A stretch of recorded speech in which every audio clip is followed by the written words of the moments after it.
저희 교회 이름이 153 교회입니다. 그러다 보니까 많은 사람들로부터 질문을 받곤 해요. 그것이 무슨 의미가 있느냐는 둥, 또 왜 그렇게 교회 이름을 지었느냐는 둥 하면서 다들 궁금해합니다. 그러면 저는 그분들에게 되레 질문을 합니다. 혹시 모나미 볼펜에 그 새겨져 있는 153이라는 숫자를 보신 적이 있으십니까? 그러면 대부분은 보았던 것 같아요. 그런데 그것이 교회 이름하고는 대체 무슨 상관이 있습니까? 하고 그렇게 또 물어요. 그러면 저는 그 숫자는 요한복음 21장에 나오는 베드로 물고기 숫자입니다. 이제 베드로를 비롯한 많은 제자들이 물고기를 잡으려고 갈릴리 바닷가에 나갔다가 밤새도록 물고기를 잡고 또 잡았지만은 한 마리도 잡지 못하고 있었습니다. 그럴 때 우리 부활하신 우리 예수님께서 제자들에게 나타나셔서 배 오른편에 그물을 던져라 해서 그 명령에 따라서 그물을 던졌더니 그물이 찢어질 정도로 많이 고기가 잡혔는데 그 물고기의 숫자가 바로 153입니다 하고 설명을 드리고는 해요. 그러면은 다시 묻기를, 그러면 왜 그것을 교회 이름으로서 정하신 거예요? 그러면 저는 또 친절하게 설명을 해드립니다. 네, 거기에는 뜻이 있습니다. 저희 교회는 선교의 사명을 가지고 있어서 앞으로 전 세계를 향해서 뻗어나가게 될 것인데, 그때 전 세계인들이 쉽게 기억을 할 수 있도록 전 세계 공용어라고 할 수 있는 이 아라비아 숫자 153을 갖다가 사용한 것입니다. 이 153이라는 숫자는 전 세계 어디에서나 그 누구에게나 통용이 될 수 있고 또 쉽게 기억될 수 있는 그런 숫자이기 때문입니다. 어린아이들조차도 한 번만 들으면 결코 잊어버리지 아니하고 153까지라고는 못해도 123 하면서 쫓아다니는 것을 볼 수가 있습니다. 이렇게 설명을 하면 거의 모두 다 고개를 끄덕거립니다. 그렇지만 이 153이라는 이 숫자가 나오는 오늘 본문의 메시지는 더 많은 의미들을 가지고 있습니다. 오늘 본문의 이야기는 우리 예수님께서 십자가에 달려 피 흘려 죽으시고 장사한 지 3일 만에 부활하시고 그 하늘로 승천하시기 전에 있었던 이야기입니다. 이때 예수님의 제자들은 그 고향인 갈릴리에 내려가 있었어요. 이들은 우리 예수님의 부활하신 모습을 이미 목격을 한 상태였는데 그 자신들이 앞으로 무엇을 어떻게 행해야 될 것인지에 대해서는 전혀 알지도 못하고 또 깨닫지도 못하고 있는 그런 상태였습니다. 그도 그럴 것이 불과 며칠 전까지만 해도 얼마 전까지만 해도 우리 예수님과 함께 이 갈릴리 바다 주변을 돌아다니면서 우리 예수님께서 행하시는 수많은 이적들과 수많은 기적들을 보면서 또 우리 예수님께서 친히 증거하고 가르치시는 이 천국 복음을 들으면서 이제 장래 부귀 영화를 장래 자신들의 큰 성공을 꿈꾸던 그런 자들이었어요. 그렇지 않습니까? 이제 시대가 바뀌어서 우리 예수님이 예루살렘에 올라가시게 되면은 그 자신들을 압제하고 있던 그 로마 제국을 갖다가 무너뜨리고 강력한 다윗 왕국을 갖다가 세우시게 되면은 그 밑에서 그 누구나가 부러울 만한 권세와 부귀 영화를 누리면서 그렇게 살아가게 될 것을 꿈을 꾸면서 그렇게 예수님을 쫓고 또 따르던 제자들이었습니다. 그런데 그토록 따르고 쫓았었던 우리 예수님이 자신들이 생각한 것과는 전혀 다르게 그 대적들에 의해서 십자가에 매달려서 피 흘려 죽으시고 만 거예요. 물론 비록 장사한 지 3일 만에 부활하신 그 모습을 목격을 한 상태였지만은 대체 이것을 어떻게 생각을 하고 어떻게 판단을 하고 또 어떻게 정리를 해야 되는지에 대해서 이들은 이때까지도 갈팡질팡하고 있었습니다. 이에 이들은 모여가지고 이러한 상황에 대해서 서로 이야기를 나누면서 서로의 얼굴을 쳐다보고 무슨 좋은 생각이 있는지 물었지만 이에 대해서 어느 누구도 명확한 대답을 하는 사람이 없었어요. 마치 끈떨어진 년처럼 그저 허망한 생각에 사로잡혀서 서로가 서로를 마주하고 바라보다가 이들은 이러한 무료함을 달래기 위해서, 이들은 이러한 답답한 마음을 털어버리기 위해서 이제 고기잡이에 나섰던 것입니다. 시원한 바닷바람이 이들의 답답한 마음을 갖다가 조금이나마 이렇게 시원케 해주는 그런 밤이었습니다. 이들은 밤이 깊은 그 갈릴리 바다에다가 그 그물을 던지고 또 던지면서 우리 예수님께서 행하시던 그 수많은 기적들과 그 수많은 표적들을 생각을 했어요. 풍랑을 잠잠케 하시며 무리를 걸으시던 우리 예수님, 보리떡 5개 물고기 2마리로 수천 명을 먹이시고도 12광줄이 넘게 거두시던 그 예수님, 또 죽은 지 나흘이나 지나서 썩은 냄새가 풀풀 나던 이 죽은 나사로를 다시 살리시던 그 예수님, 또 그 권위에 찬 목소리로, 그 낭낭한 목소리로 천국 복음을 확신 있게 가르쳐 주시던 그 예수님, 이런 모든 기억들이 새록새록 돋아나는 그런 밤이었습니다. 이들은 그저 아무런 의미도 없이 그저 수많은 상념에 빠져가지고 밤새껏 그물을 던지고 또 던졌습니다. 왜 예수님은 로마 제국을 단칼에 무너뜨리지 아니하시고 스스로 죽음을 택했단 말인가? 왜 예수님은 또 죽은 지 그 장사한 지 3일 만에 신령한 몸으로서 그렇게 살아날 수 있었단 말인가? 정말로 우리 예수님은 성자 하나님, 하나님의 아들이시란 말인가? 또 우리는 앞으로 어떻게 살아가고 또 어떻게 행해야 된단 말인가? 이런 갖가지 의문과 상념들이 이 제자들을 사로잡고 있었어요. 그렇지만 그렇게 깊고 깊은 이 어둠의 밤은 마침내 떠나가 버리고 마침내 환한 동이 터오고 있었습니다.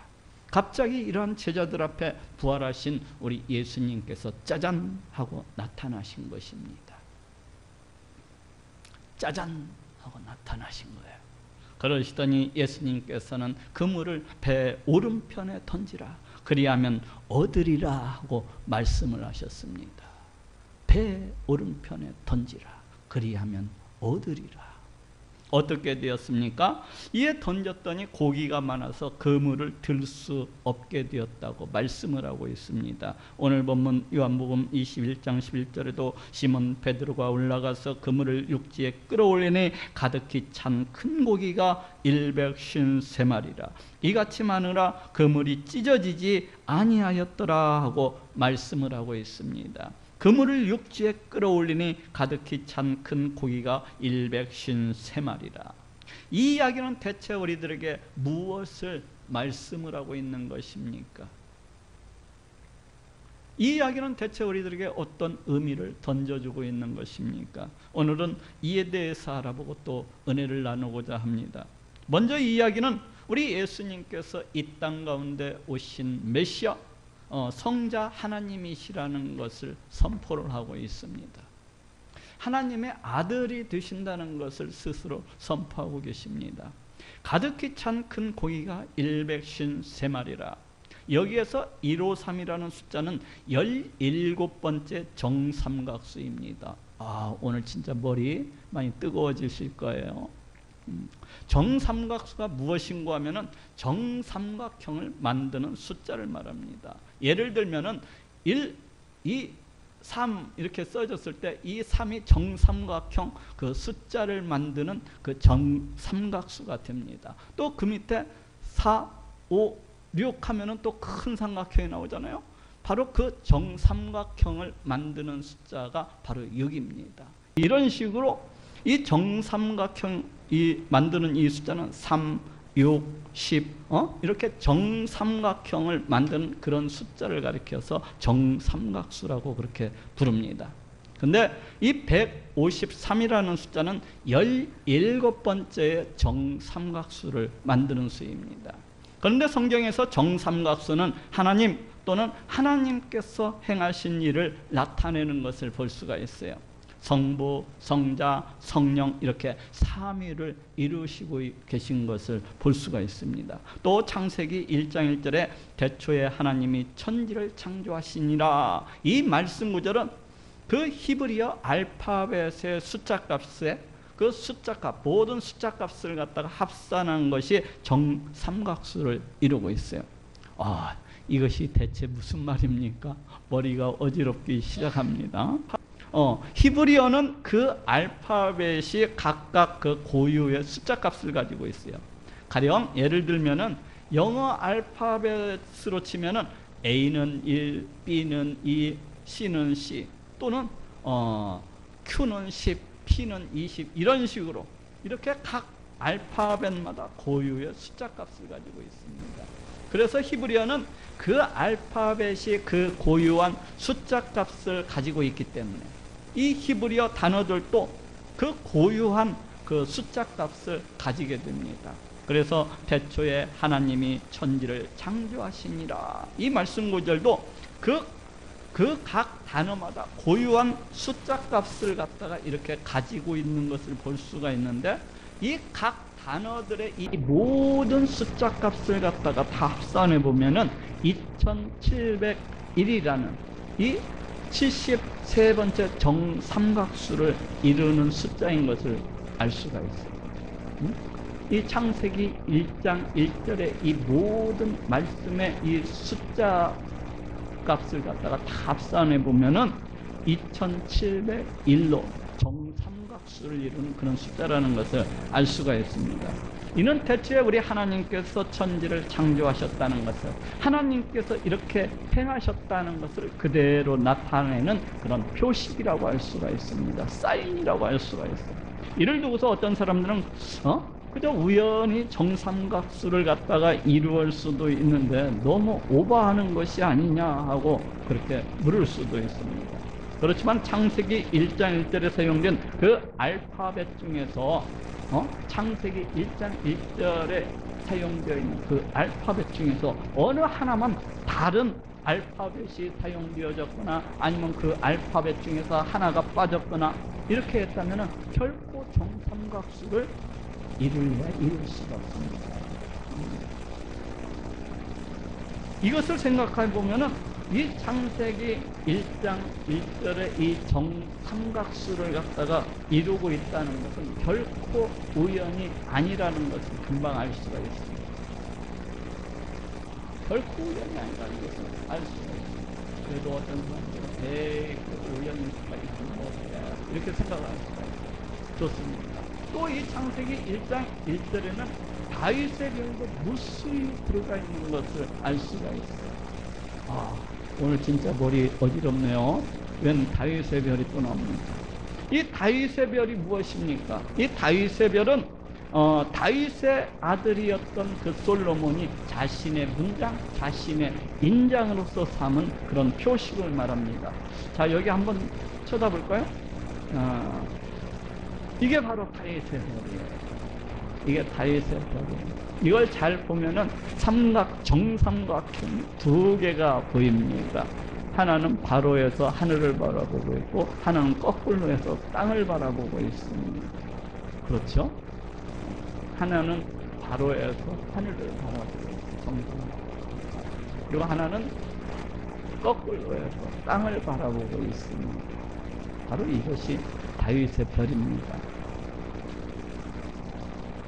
이 고대의 왕들은 그 방패 모양에다가 자신이 섬기는 어떤 신의 형상이라든지 아니면 자신이 자랑하는 어떤 칼이라든지 어떤 무기라든지 혹은 자신이 좋아하는 그 어떤 짐승이라든지 혹은 자신이 자기 자신을 상징할 수 있는 그 어떤 문양을 그림으로써 또는 표식으로 그려 넣어 가지고 자기 자신을 갖다가 이렇게 나타내었는데 바로 그것이 문장입니다.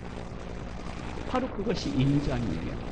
그런데 솔로몬 왕은 특이하게도 이 두 개의 정삼각형을 맞대어가지고 이 두 개의 정삼각형을 맞대어가지고 서로 거꾸로 이렇게 겹친 형태를 자신을 상징하는 그러한 문장으로서 이렇게 삼았던 것을 보게 돼요. 이는 오늘날 이스라엘 그 국기에서도 이 문양을 찾아볼 수가 있습니다. 바로 이것을 다윗의 별이라고 그래요. 앞에서도 이야기했듯이 성경에서 정삼각수라고 하는 것은 하나님 또는 하나님께서 행하시는 일을 나타냅니다. 이는 정삼각형도 마찬가지예요. 그런데 솔로몬이 이 하나님과 하나님께서 행하신 일이나 아니면 하나님께서 앞으로 행하시게 될 일을 나타낸다고 볼 수 있는 이 정삼각형 두 개를 갖다가 거꾸로 맞댄 형태를 자기 자신을 나타내는 그런 상징, 문장으로서 삼았다고 하는 것은 대단히 흥미로운 일입니다. 왜 그렇습니까? 많은 사람들이 이 문장의 의미에 대해서 서로 다양한 의견들을 내놓고 있어요. 이게 과연 이 문장이 어떤 의미를 가지고 있는 건가? 그거에 대해서 많은 의견들을 갖다가 제시하고 있는 것을 볼 수가 있어요. 그렇지만 제가 볼 때에는 이 문장의 의미는 다름이 아니라 우리 하나님께서 이 땅 가운데 오셨다가 다시금 하늘나라로 되돌아가실 것을 상징하고 있는 그런 문양이라고 저는 그렇게 생각합니다. 하나님께서 이 땅 가운데 오셨다가 우리 하나님께서 다시 하나님 나라로 되돌아가실 것을 상징을 하고 있는 그런 문양이라고 생각을 해요. 그래서 솔로몬은 자기 자신에 대해서 생각을 하기를 자신은 다윗 왕의 직계아들로서 장차 이 땅 가운데 오셨다가 하늘나라로 되돌아가실 바로 그 메시아, 그 하나님을 예표하는 인물이라고 스스로 그렇게 생각을 했던 거예요. 이 솔로몬 왕이 대단히 지혜로운 사람이 아닙니까? 자기 자신을 메시아로, 그 메시아를 갖다가 예표하는 인물이라고 그렇게 스스로 여겼던 것 같아요. 그래서 자기 자신을 나타내는 문장으로서 이 메시아적인 이 다윗의 별을 호환을 갖다가 이렇게 하였던 것이 아닌가 하는 생각을 갖습니다. 어쨌거나 이 다윗의 별은 하나님께서 이 땅 가운데 오셨다가 다시 하늘나라로 되돌아가실 것을 상징하고 있는 그런 문양입니다.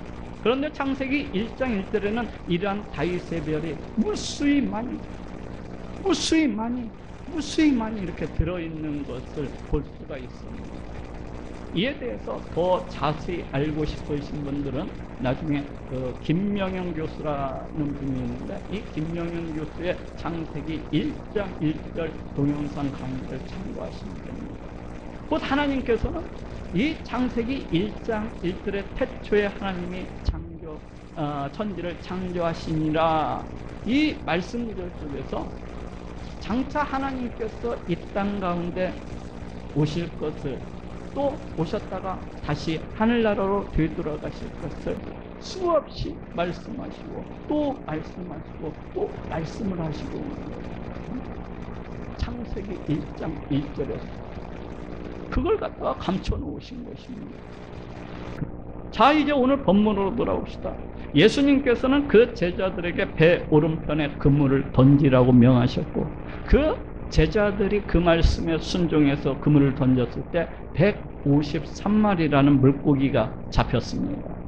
이 153마리라는 숫자는 앞에서도 이야기했다시피 정삼각수이고, 이는 하나님 또는 하나님께서 행하실 일을 나타내는 그런 숫자입니다. 곧 153마리라는 이런 물고기가 잡혔다고 하는 것은 우리 하나님께서 그렇게 행하셨다는 거예요. 우리 하나님께서 그렇게 행하셨다는 것입니다. 그리고 예수님 자신은 바로 그 하나님이시라는 선포입니다. 어느 누가 이렇게 행할 수가 있겠습니까? 어느 누가 이렇게 153마리의 물고기가 잡히게 하심으로 정삼각수를 이루게 하시고, 또 이를 통해서 그 자신이 창세기 1장 1절에 예언되어 있는 바로 그 메시아, 이 땅 가운데 오셨다가 다시 하늘나라로 되돌아가실 그 하나님이 되신다는 것을 스스로 증거할 수가 있겠습니까? 이는 하나님만이 행하실 수가 있는 것입니다. 만약 152마리의 물고기가 잡혔어도 이 정삼각수는 이룰 수가 없었을 것이고, 또 한 마리 더 잡아가지고 154마리가 잡혔어도 이 정삼각수는 결코 이룰 수가 없었을 것입니다. 단 한 마리가 더 잡혀도 정삼각수는 깨어져 버리고 마는 것이고, 단 한 마리가 덜 잡혀도 또는 더 많이 잡혀도 정삼각수는 깨어져 버리고 마는 거예요. 그런데 이렇게 굳이 정삼각수를 이룰 수 있도록 153마리의 물고기가 잡히게 이렇게 하셨다는 것은 이 우주 만물을 다 창조하시고 지금도 그 뜻대로 다스리시고 통치하시는 하나님, 바로 그 자신이 이런 하나님이시라는 것을 스스로 선포하고 계신 것입니다. 다시 말해서 정삼각수, 이렇게 정삼각수를 이룰 수 있도록 153마리의 물고기가 잡히게 하셨다는 것은 우리 예수님께서 내가 그렇게 했다는 거예요. 내가 그렇게. 그리고 이를 행하신 예수님 자신이 이 온 우주 만물을 다 창조하시고 지금도 이 지으신 이 모든 것들을 그 뜻대로 다스리시고 통치하시는 하나님이 되신다는 것을 스스로 선포하고 계신 것입니다. 그렇습니다. 우리 예수님은 이 온 우주 만물을 다 창조하시고 지금도 이 모든 것들을 그 뜻대로 다스리시고 통치하시는 성자 하나님이 되십니다. 요한복음 1장 3절에도 만물이 그로 말미암아 지은 바 되었으니 지은 것이 하나도 그가 없이는 된 것이 없느니라 하고 말씀을 하고 있고, 또 골로새서 1장 16절에도 만물이 그에게 창조되되 만물이 다 그로 말미암고 그를 위하여 창조되었고 하고 이렇게 말씀을 하고 있습니다. 이처럼 예수님은 이 모든 우주 만물을 다 창조하신 성자 하나님이시여 지금도 그 지으신 이 모든 것들을 그 뜻대로 주관하시고 다스리시고 섭리하시는 만왕의 왕이 되시는 분이십니다. 두 번째로 이 이야기는 우리 예수님께서 친히 교회를 세워나신 것을 말씀을 하고 있습니다. 지금 153이라는 숫자가 무엇입니까? 우리 예수님께서 명령을 하셔서 그물을 던졌더니 그 그물에 잡힌 물고기의 숫자가 153마리였다는 것입니다. 그 그물에 잡힌 물고기의 숫자가, 물고기의 숫자가 153마리였다는 거예요. 가득히 찬 큰 고기가 153마리라. 여기에서 153이라는 이 숫자는 매우 특이한 숫자입니다. 앞에서도 이야기했다시피 이 숫자는 정삼각수를 이루는 숫자인데, 또 이외에도 이 숫자는 트리플 큐브 넘버라고 불리우는 그런 숫자이기도 합니다. 야, 오늘 진짜로 어려운 말 너무 많이 나오네요. 이거 다 외우려고 생각하실 필요 없어요. 그냥 듣고 잊어버리시는 것이 정신건강에 굉장히 이롭고 좋습니다. 트리플 큐브 넘버라고 하는 것은 각 자리의 숫자를 각각 세제곱을 해서 합산을 하게 되면은 원래 자신의 수가 나오게 되는 그런 숫자를 말합니다. 예를 들면은 153을 볼 때 1의 세제곱 더하기 5의 세제곱 더하기 또 3의 세제곱 하면은 이것을 갖다가 다 합산을 하게 되면 얼마가 나오는 거니? 153이라는 본래 그 자신의 숫자가 나오게 됩니다. 이런 숫자를 가리켜서 트리플 큐브 넘버라고 그렇게 부릅니다. 그런데 수학에서 이 세제곱이라고 하는 것은 정육면체, 곧 큐브를 갖다가 의미하는 것을 알 수가 있어요. 그런데 성경에서는 구약에 나오는 지성소가 바로 큐브, 곧 정육면체인 것을 알 수가 있습니다. 이 지성소는 하나님의 그 임재처소를 상징하는 그런 장소입니다. 그런데 일반 제사장들은 이 지성소에 함부로 들어갈 수가 없고, 대제사장들만, 그것도 1년에 한 번씩만 짐승의 피를 가지고서야만이 들어갈 수가 있는 그런 매우 거룩한 장소예요. 그래서 성경에서 이 큐브 숫자, 이 세제곱 숫자는 우리 하나님께서 함께 하시는 매우 거룩한 것을 의미한다고 알 수가 있어요. 그런데 이 153이라는 숫자는 트리플 큐브 넘버, 트리플 큐브 넘버, 즉 각 자리의 숫자를 각각 세제곱을 해서 합산을 하면 153이 나오는 숫자이기 때문에 이 트리플 큐브 넘버, 즉 세제곱이 몇 번이 반복이 되고 있습니까? 지금 3번 반복이 되고 있는 것을 알 수가 있어요. 이것은 거룩함, 거룩함, 거룩함이 3번이 반복이 되는 매우 거룩한 것을 뜻하는, 매우 성스러운 것을 뜻하는 그런 숫자라고 할 수가 있어요.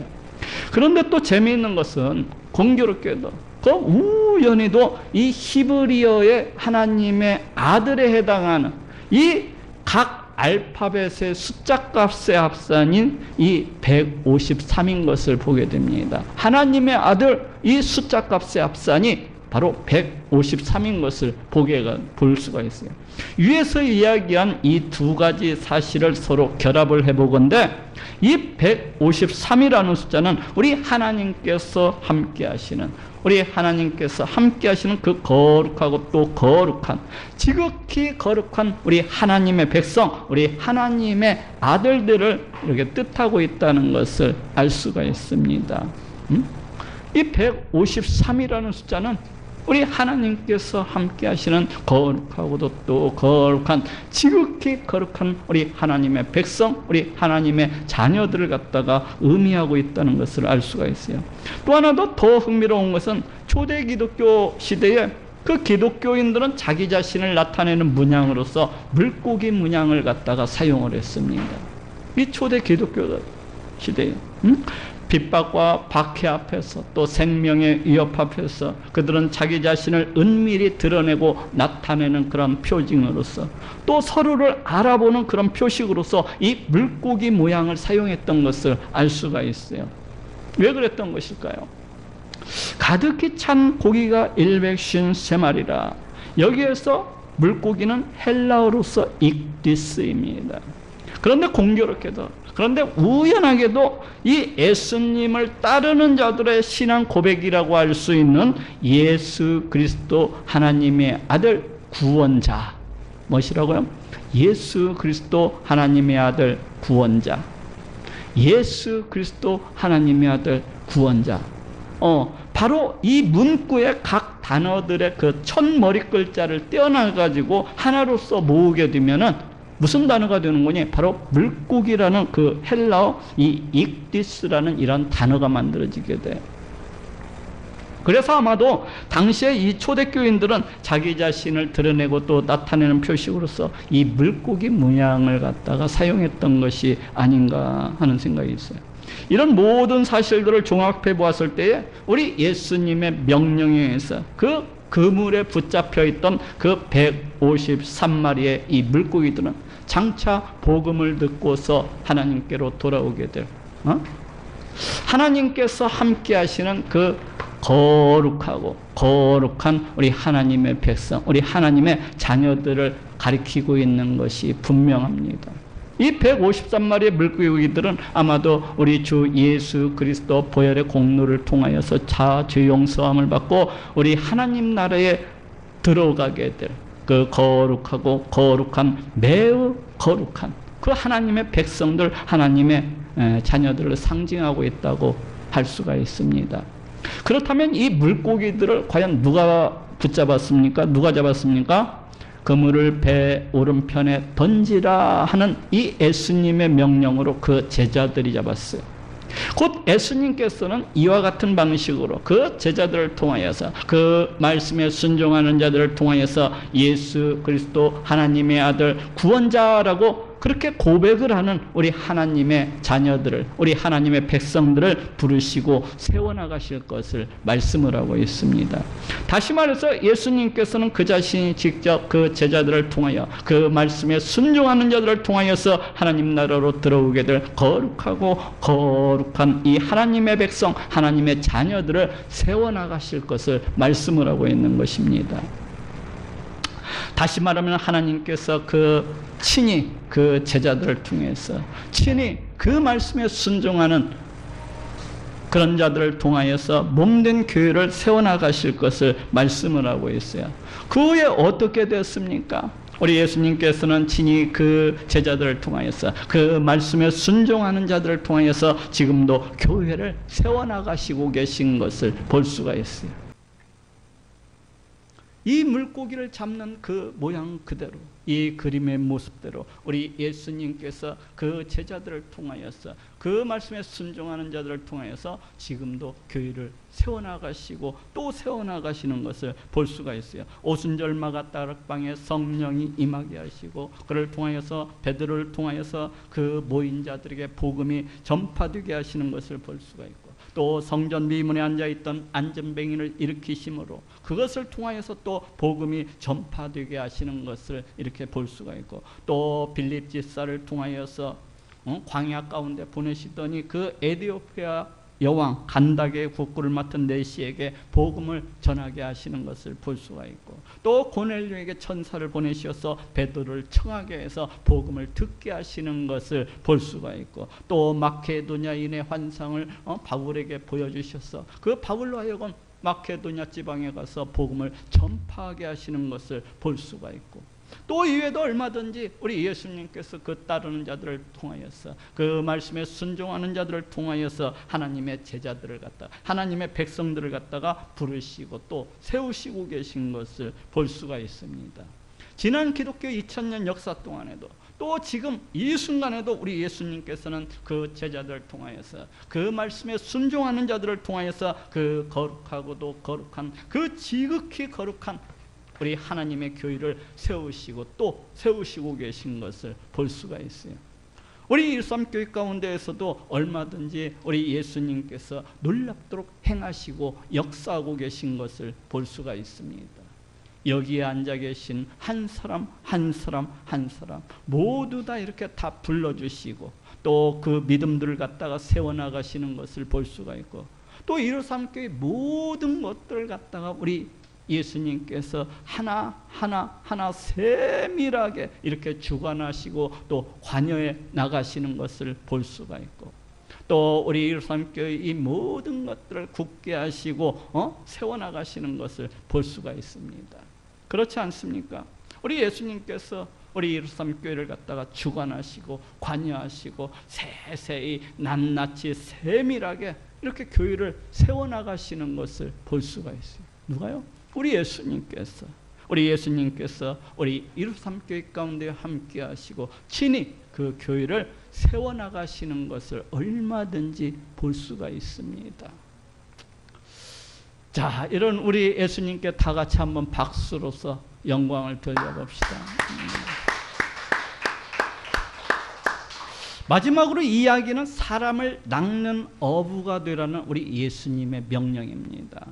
제자들이 그 예수님의 갑작스런 그 십자가 죽으심과 전혀 생각지 못한 이 부활하심 앞에서 어찌 해야 될 바를 모르고 헤매고 있을 때에 예수님께서는 그 제자들에게 나타나셔서 소명을 일깨워 주시고 있습니다. 그물을 배 오른편에 던지라. 이 명령은 사람을 낚는 어부가 되라는 우리 예수님의 명령과 다름이 없습니다. 예수님은 마가복음 1장 17절에서도 나를 따라오너라 내가 너희로 사람을 낚는 어부가 되게 하리라 하고 말씀을 하고 있습니다. 사람을 낚는 어부가 되라. 이 명령은 베드로 이 한 사람에게 주어진 명령이 아닙니다. 또 이 명령은 예수님 그때 당시에 그 예수님의 제자들에게만 주어진 것도 아니에요. 또 이 명령은 오늘날 목회자들에게만, 오늘날 선교사들에게만, 오늘날 전도자들에게만 그렇게 주어진 명령도 아닙니다. 이 명령은 모든 시대, 이 명령은 모든 시대에 우리 예수님을 믿고 따르고 쫓는 모든 사람들, 우리 예수님의 모든 제자들에게 주어진 명령이라고 할 수가 있어요. 여러분은 예수님의 제자가 아니십니까? 여러분은 예수님을 쫓고 따르는 그런 분들이 아니십니까? 만약 여러분들이 우리 예수님의 제자가 맞다면, 만약 여러분들이 우리 예수님을 믿고 있고 또 쫓고 따르고 있는 자들이 맞다면, 또 만약 여러분들이 우리 하나님의 백성이요 우리 하나님의 자녀들이 맞다면 여러분들은 반드시 이 명령에 따를 의무가 있는 것입니다. 사람을 낚는 어부가 되라. 베드로는 이 명령을 따라서 죽기까지 순종했던 것을 볼 수가 있습니다. 더 많은 돈을 벌기 위해서 그렇게 살아갔던 것이 아니에요. 더 좋은 직장을 얻기 위해서 그렇게 살아갔던 것도 아닙니다. 혹은 베드로 자기 자신을 더 많이 높이기 위해서 그렇게 살아갔던 것도 아니에요. 베드로가 자기 자신의 이름을 온 누리 가운데 나타내기 위해서 그렇게 살아갔던 것도 아닙니다. 베드로 자신의 기쁨과 만족을 위해서 그렇게 살아갔던 것도 아니에요. 오직 사람을 낚는 어부가 되라. 우리 예수님의 이 명령을 쫓아서 그렇게 살아갔던 것을 볼 수가 있습니다. 또 바울도 이 명령을 따라서 죽기까지 순종했던 것을 볼 수가 있습니다. 때로는 그러면서 강도를 만나기도 하였었지만, 때로는 풍랑을 만나서 죽을 고비를 넘기기도 하였지만, 또 때로는 채찍에 맞아서 그 살까지 너덜너덜 다 떨어질 정도로 그렇게 터져나가는 고통을 당하기도 했었지만, 또 때로는 배고픔과 굶주림과 추위에 떨기도 했었지만, 또 때로는 감옥에 갇히는 그런 시련 가운데 처하기도 했지만, 바울은 끝까지, 바울은 변함이 없이 이 사람을 낚는 어부가 되라는 이 예수님의 명령을 쫓고 또 쫓았던 것을 볼 수가 있어요. 또 이외에도 지난 기독교 2000년 역사 동안에 수많은 사람들이 우리 예수님의 이러하신 명령을 쫓아서 죽음도 두려워하지 아니하고 핍박도 두려워하지 아니하고 그 궁핍과 환난과 그 추위와 강도의 위협과 이러한 모든 것들도 두려워하지 아니하고 끝까지 우리 예수님의 이러하신 명령에 순종하고 또 순종했던 것을 볼 수가 있습니다. 사람을 낚는 어부가 되라. 자, 따라합시다. 사람을 낚는 어부가 되라. 우리도 이 명령에 순종해야 됩니다. 그렇다고 해서 우리 교회 모든 성도가 목회자가 되라는 그런 얘기가 아니에요. 그렇다고 해서 우리 교회 모든 성도들이 선교사가 되어야 된다는 그런 의미도 아닙니다. 다만 우리가 무엇을 하고 있든지, 다만 우리가 그 어떤 직장을 가지고 있든지, 다만 우리가 그 어디에 있든지 우리 예수님의 이러하신 명령을 기억하고 항상 이러하신 명령에 순종하는 그런 삶을 살기 위해서 노력해야 된다는 것입니다. 직장이 되었든지 사업장이 되었든지 시장이 되었든지 지하철이 됐든지 버스가 되었든지 그 어디가 있든지 항상 이 명령을 기억하면서 항상 우리 주 예수 그리스도 십자가 보혈의 공로를 자랑하고 증거할 수 있도록 이렇게 해야 된다는 것입니다. 그래서 마침내는 이 온 세상 가운데 우리 예수님의 영광이 가득 차고 넘쳐날 수 있도록, 그래서 이 온 세상 가운데 우리 예수님의 이름이 가득 차고 또 넘쳐날 수 있도록, 그래서 이 온 세상 가운데 우리 예수님의 이 복된 말씀이 가득 차고 넘쳐날 수 있도록 그렇게 해야 됩니다. 이 온 세상 만민들이 우리 예수님을 알 수 있도록, 이 온 세상 만민들이 우리 예수님을 찬양하고 또 높일 수 있도록, 이 온 세상 만민들이 우리 예수님 앞에 나와 무릎을 꿇고 경배를 드릴 수 있도록 그렇게 해야 돼요. 우리 예수님이 지금도 살아계시고 역사하시는 하나님이 되신다는 것을 이 세상 온 만민들이 다 알 수 있도록 우리 예수님께서 이 온 천지 우주 만물을 다 창조하시고 지금도 그 뜻대로 그 지으신 이 모든 것들을 다 다스리시고 통치하시는 분이시라는 것을 이 세상 온 만민들이 다 알 수 있도록 전하고 또 전해야 되는 것입니다. 그래서 이 온 땅 가운데 우리 하나님의 영광이 가득 차고 넘쳐날 수 있도록, 그래서 이 온 땅 가운데 우리 하나님의 이름이 높아지고 또 높아지고 또 높임을 받을 수 있도록 그렇게 해야 되는 것입니다. 사람을 낚는 어부가 되라. 자, 따라합시다. 사람을 낚는 어부가 되라. 그러니 이 명령을 따라서 순종하고 또 순종해야 되겠습니다. 이것이 바로 하나님께서 우리 153교회를 세우신 목적이요, 이것이 바로 우리 하나님께서 우리 153교회를 세우신 우리 하나님의 뜻이요 사명이라고 믿습니다. 이것이 하나님께서 여러분들을 이 자리 가운데 불러주시고 또 세워주신 우리 하나님의 뜻이요 우리 하나님께서 여러분들에게 주시는 그 사명이라고 굳게 믿습니다. 자, 따라합시다. 가득히 찬 큰 고기가 153마리라. 우리 삼교회는 성자 하나님이신 우리 예수님께서 친히 세워나가시는 그런 교회입니다. 우리 예수님께서 여러분들을 복음의 일꾼으로, 여러분들을 사람을 낚는 어부로서 이 자리 가운데 불러주시고 세워주셨습니다. 복음 전파는 우리 123교회의 사명이요, 우리 하나님께서 심히 기뻐하시는 그러한 뜻입니다. 사람을 낚는 어부가 되라. 그러니 모두 다 이 명령에 기뻐하고 또 순종하시는 모든 분들이 되시기를 우리 예수님의 이름으로 축원합니다.